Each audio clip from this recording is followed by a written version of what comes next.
Al Silverstein is on board. Vice Chair Barbara Wall is here with us, and Secretary Robert Poole. So we have a quorum. So we're going to open the meeting, and the first thing we're going to do is ask for approval of the September 15th, 2022 meeting minutes. Okay. Yep. All right. I agree. Barbara makes a motion. I'll second the motion. All those in favor signify by saying aye. Aye. All right. Aye. And Barbara says aye. So it's approved. Mr. Executive Director. Thank you, Mr. Chair. Appreciate that. Okay, since our last meeting in September, there have been 13 people charged in 10 different incidents of a variety of alcohol and tobacco violations. These occurred in Garrett County, Prince George's County, Anne Arundel, Montgomery, and Worcester counties, and Baltimore City. The totals of our seizures were 45,659 pieces of OTP. It's very significant. 944 packages of contraband cigarettes, and 53 containers of spirits. Regarding our licenses and permits since our last meeting, we've issued 58 new licenses or permits, and October 31st is the date on which all of our general permits expire and must be renewed for November 1st. So far, of all the licenses, all the permits that are set to expire at the end of the month, 938 have renewed, 3,841 are pending renewal. Also, in the interim since our last meeting, we held our alcohol summit, and I know several of you were there. Mr. Chair and Mr. Secretary was there, as well as Mr. Hawk was there as well. So appreciate everybody attending that. Just to give you a sense of how successful we think it was, we had about 115 attendees. And what's really significant about that is this thing was scheduled to last for 2 hours. It lasted for nearly 2 hours. And we had an overwhelming majority of people stay on for the whole 2 hours. So I think there was a lot of interest. I think we hit the mark, and we have a lot of work to do now because this group gave us a lot of things to consider. We're boiling that down into a few topics that we think we can actually do some work on. And we're going to publish within the next 2 weeks. We'll publish that list of topics, and we will kind of solidify the selection of the work group moving forward. I expect that to be around maybe 10 to 12 people. Hopefully that's manageable, small enough that we can actually get something done. And it'll be a cross section of representation amongst the various industries, regulators, and then a couple of at-large positions for people who aren't necessarily affiliated in some other way, but have a real desire to have some input or at least hear what's going on. The last thing I'd like to report on are agency reports, and specifically this is one that the Maryland General Assembly mandated that the Maryland Medical Cannabis Commission and the Alcohol and Tobacco Commission get together and put together a report that combines our two agencies. Now, I'm going to do something that I haven't done in over a year or more, and that is try to share my screen. Bear with me, and I'm apologizing in advance for how I'm sure I'm not going to get it right, but I'm going to try. Because what I'd like to show you is just this past Tuesday evening, a work group of the Maryland General Assembly got together to start work on cannabis, not just the medical cannabis element, but consideration of adult use cannabis should the population of Maryland approve House Bill 1 in the referendum on specifically on adult use. So bear with me. I'm going to give this a shot. I make no promises.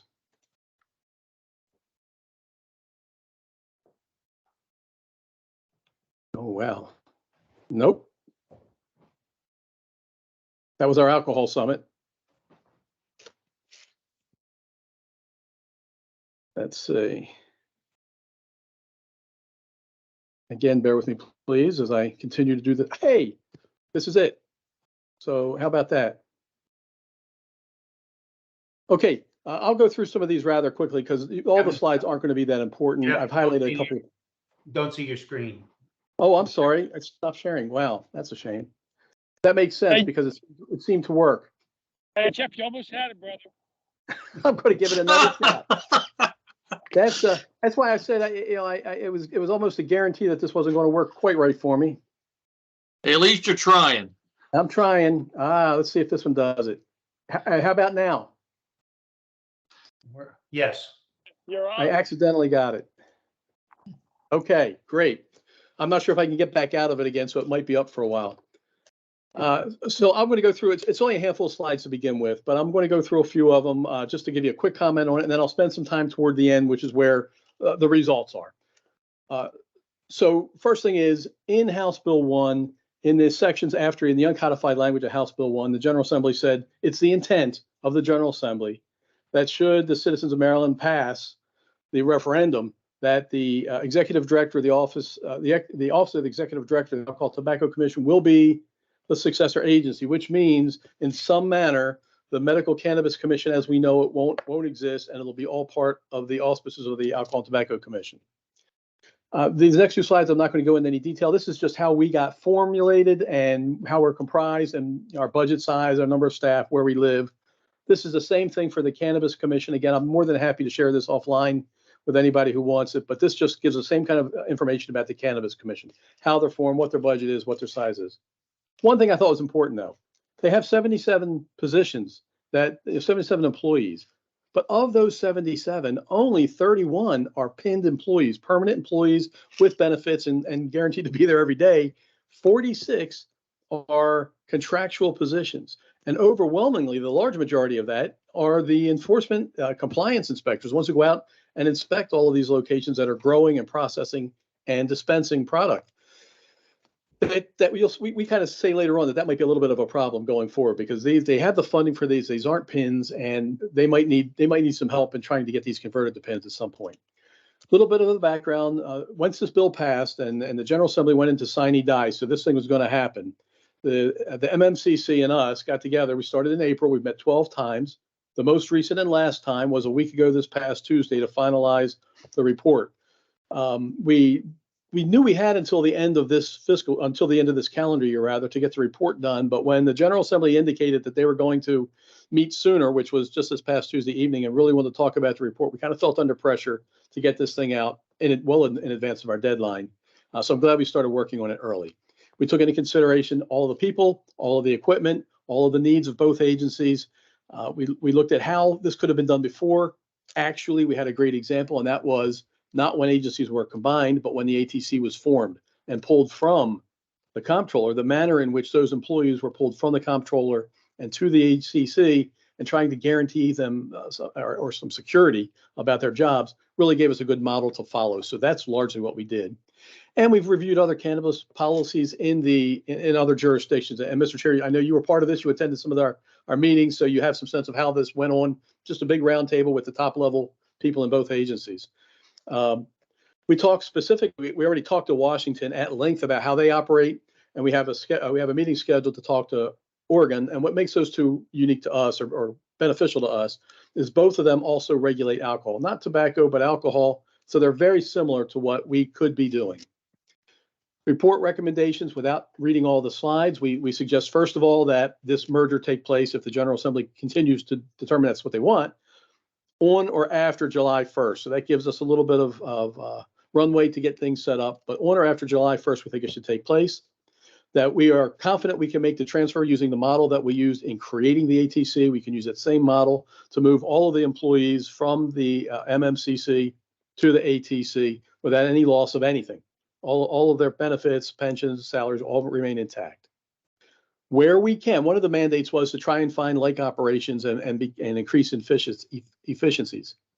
There's a lot of things we do that are very, very different and can't be merged, at least not at this point, but there are some things that we can merge. So we're going to take those administrative operational functions and put them together in maybe another new division, but put them together where they can serve both entities in one. For the time being, we will keep our office space in the Treasury Building in Annapolis, and the MMCC will keep its office space, which is in an office park in Linthicum, very close to the airport.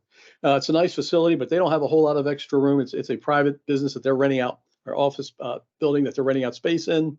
And ours, of course, is a government building, and we just don't have enough space in either for us to join. So for the time, we stay where we are.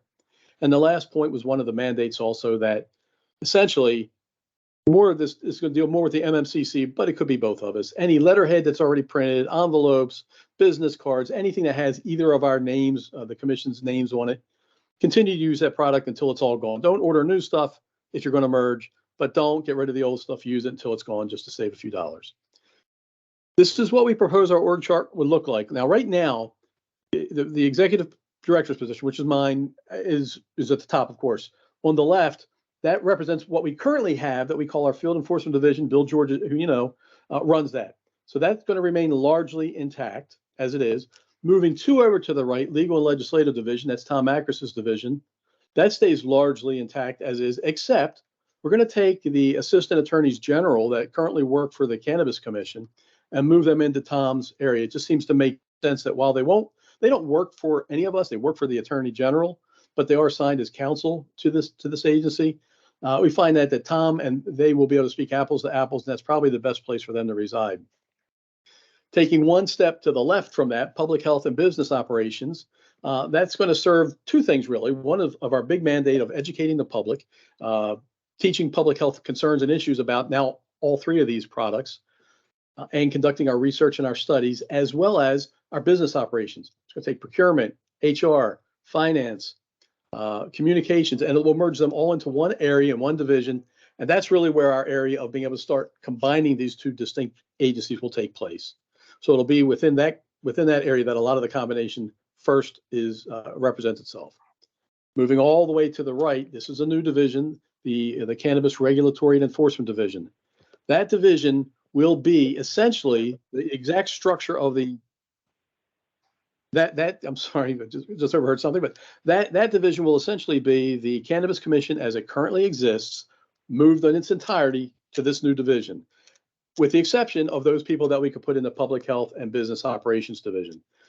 The thought here being, it's going to take a while to figure all this out. We don't know what public policy is going to look like as the Maryland General Assembly envisions it, starting on July 1st. We'll have a couple of months, maybe, idea of what they're looking at, but we really don't know what it's going to look like. And we thought it was most important that the difference between June 30, 2023 and July 1st, 2023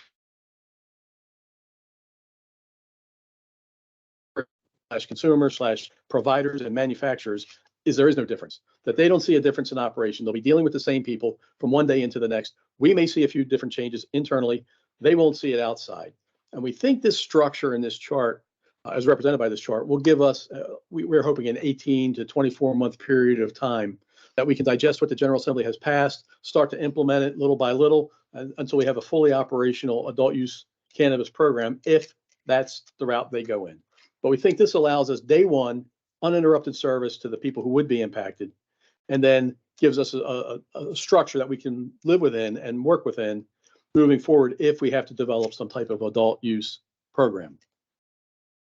So we talked about the merge functions, those 5 functions, and I won't spend a lot of time on this, but I just wanted to draw your attention to how the ATCs comes out the winner here. For communications, we don't have anybody who does communications for us. It's ad hoc. It's if there's somebody who has particular knowledge, they're asked to speak on behalf of the agency. The Cannabis Commission has 3 full-time people working on communications. HR, we have 1 person, and I'm going to qualify that with another, well, I'm going to qualify it now. We have 1 person, but she doesn't do just HR. She also is our budget and finance person, and she also is our procurement person. And fortunately, she's very good and very sharp and can handle that. But all of that is commensurate with this portion over here where we have an MOU with the Comptroller's Office. So on our end, it's Elsie Bateman who does this work for us. Elsie packages our HR and finance and procurement issues into a nice little package with a bow on it, and then gives it to the Comptroller's Office, who completes the work. And they're absolutely necessary and vital. So I'm not discounting what they do, but Elsie takes it as far as we possibly can. So their work is minimal, but nonetheless, we can't do it without the help of the Comptroller's Office.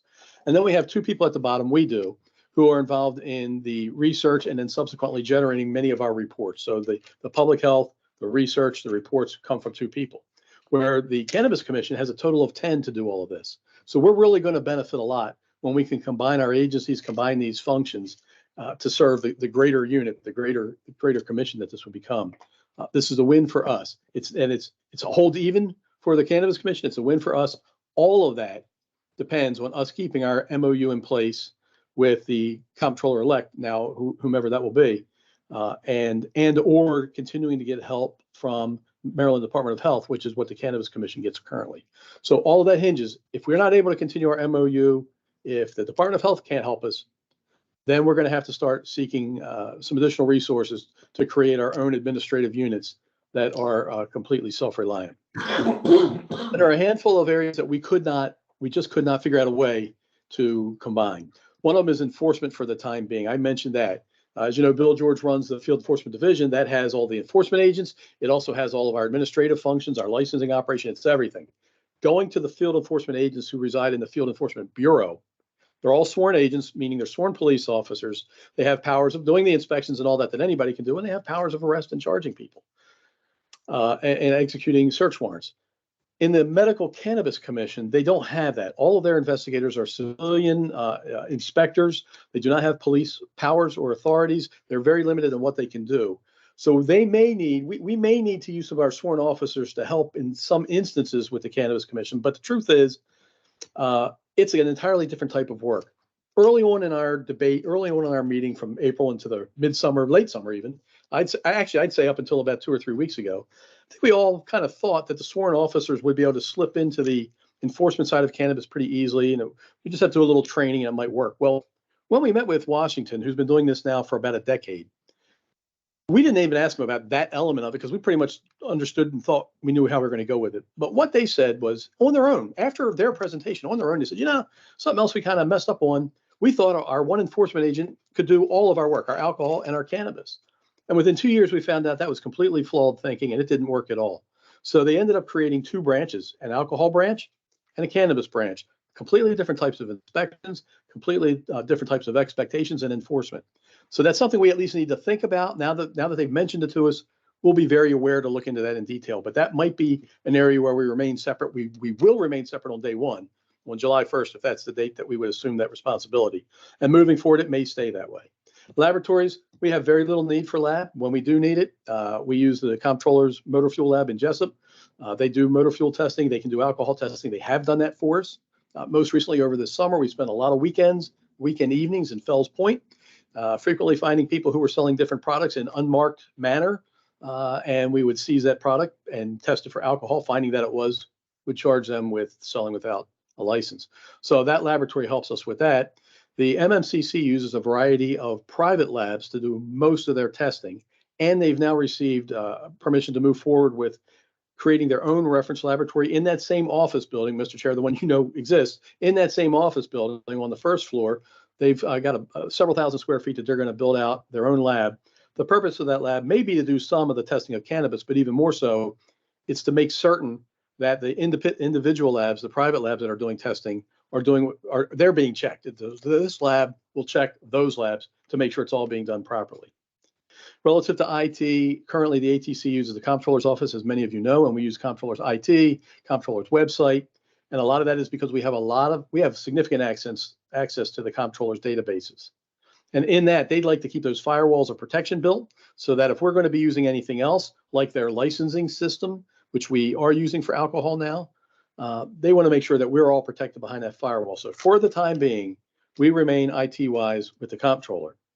The Cannabis Commission, conversely, is with the Department of Information Technologies, or called DO-IT, also known as DO-IT, and they get their work done through DO-IT. For the time being, we're going to just leave those as separate entities. We'll deal with the Comptroller, they'll deal with DO-IT, and then in our 18 to 24 month work, we'll figure out a way if merging is appropriate, and if so, how we should best do it. And then lastly, quality assurance isn't really an issue for us. Quality assurance is more like a place for patients, customers, providers to call for cannabis-related problems and concerns. So they have a call center and they direct that from there. That's really not something that is anything we have to deal with. And that's the end of what we presented to the Cannabis Commission. Let's see if I can get back into this now. If I can stop sharing. Yes. Okay. Forgive me for that, but that's kind of what we presented to the General Assembly work group last Tuesday, and that is an outline, a sketch for you guys of what this report's going to contain, what we were obligated to do, what the report's going to contain, and you will get copies of the report. The status right now is it's being printed. We are waiting. I have to wait for the printing to be done so we can get the appropriate copies to the presiding officers of the General Assembly, the necessary required copies to the Department of Legislative Services, and I'll make sure you get copies just about the same time. I just don't want to put out anything electronic that can float around until we've got our printed copies and have met our obligation to submit them as required. So they'll be out to you guys shortly as well. You'll all receive an electronic copy very shortly. Mr. Chairman, thanks for indulging me for that. The kind of a long report today, but I wanted to make sure we went over the cannabis stuff since we're just a couple of weeks away from whether or not we'll be dealing with it. Thank you. I did have the opportunity to sit in on a session, and I was very impressed with the professionalism of our staff and their staff, and the deliberations that they used in trying to come up with a good mix and how to mesh things.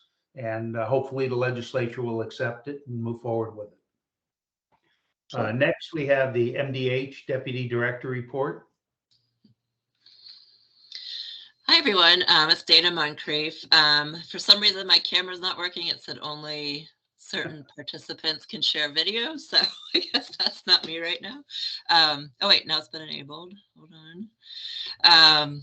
So I just wanted to provide an update. You know, we had a great, there I am. We had a great meeting with Jeff and his team last week. And just really were able to talk through several of the inspections and enforcement issues with tobacco and tobacco retailers. So really appreciate all their time, and we're definitely going to be partnering moving forward as well. So I thought, if it's okay, and hopefully I'm not repeating things that people already know, but I wanted to give just a very brief background as far as how the inspections are structured through the Department of Health. So we have 3 levels of inspections. One is the FDA, one is SINAR, and one is at the local health department level. The FDA, I had talked about, I think at a previous meeting. We have a contract with the FDA, Center for Tobacco Products, to conduct enforcement inspections across the state. There's very specific requirements with this contract and provisions that we have to follow. Most states do have these contracts through the FDA. And we have a team of commissioned federal officers that go out and conduct these inspections with underage purchasers. The SINAR program, that's at the state level. So that's actually linked to the Behavioral Health Administration Substance Use Prevention and Treatment Block Grant funding. That is received through the Federal Substance Abuse and Mental Health Administration. And as part of that funding, there's something called the SINAR provision. So that's actually named after a senator from the 90s. And linked to this funding, they added this provision that all states receiving these dollars have to conduct randomized unannounced inspections statewide. And if it's found that 20% or more of retailers are illegally selling tobacco to minors, we could lose up to 10% of that block grant funding. And certainly we don't want to lose that funding as it does go to prevention and treatment of substance use. And then finally, we have the local health department. So every local health department receives funding from the Maryland Department of Health. They conduct enforcement inspections as well as educational visits. They work with local law enforcement or their own local health department staff, or even cadets go out and conduct the inspections. This year for FY23, if a jurisdiction has less than 100 retailers, they're required to do 2 inspections as well as educational visits. If it's 100 or more, they're required to do 1 enforcement visit as well as educational visits. As part of this and as part of our partnership with the ATC, if retailers are found to have been in violation of an inspection more than once, they are referred to the ATC for a hearing. And from that, it can be determined if a license can be suspended or revoked. So because of COVID, there have been delays, of course, in being in the field. We are getting back out there. I know Jeff said he and his team, the Field Enforcement Division, are also back out doing inspections. But I wanted to bring to the attention of this group of what we are hearing from the local health departments and hearing in the field, both for our FDA inspectors as well as the local health departments. We are hearing that violation rates are high. Our FDA chief actually said this is probably the highest he's seen in many years. So we really need to get back out there, educate retailers about the laws, of course, and help them with the education to be able to follow and comply during any type of inspection. there is confusion out in the field with retailers regarding the flavored electronic smoking devices or vapes. As you know, I'm sure the FDA had passed a law a couple years ago banning the sale of flavored pod-based devices, and that's for all flavors except tobacco and menthol. The comptroller and the ATC stepped in and expanded that because there was a loophole as far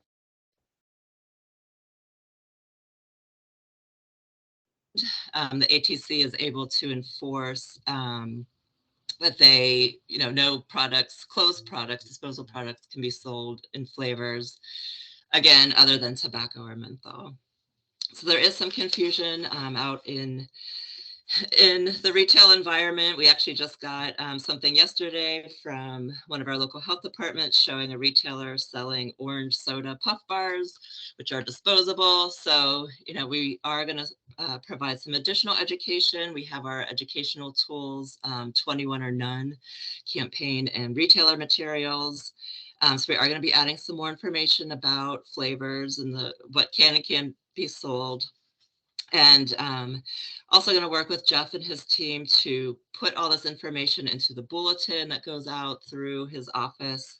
Again, reminding people, A, that we're out there checking, and B, like, this is a new provision that we have to follow.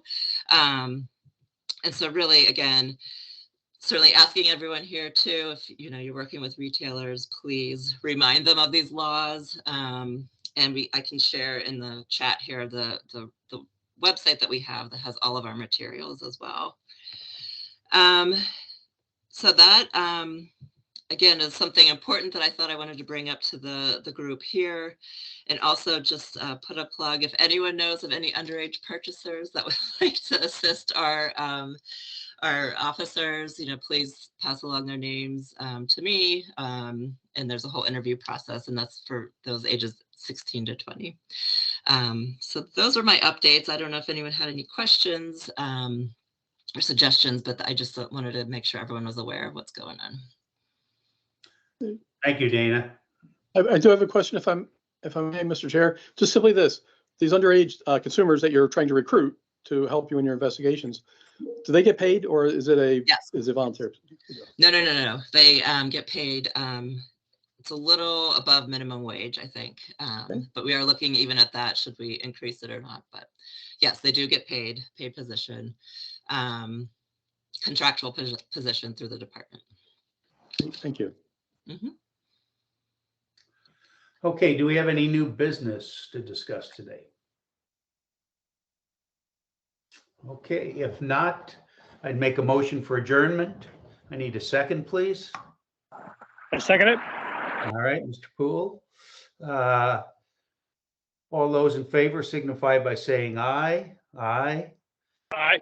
And I see Ms. Wall has come in on the chat. So we close the session. We thank everybody for participating. Look forward to seeing you next month.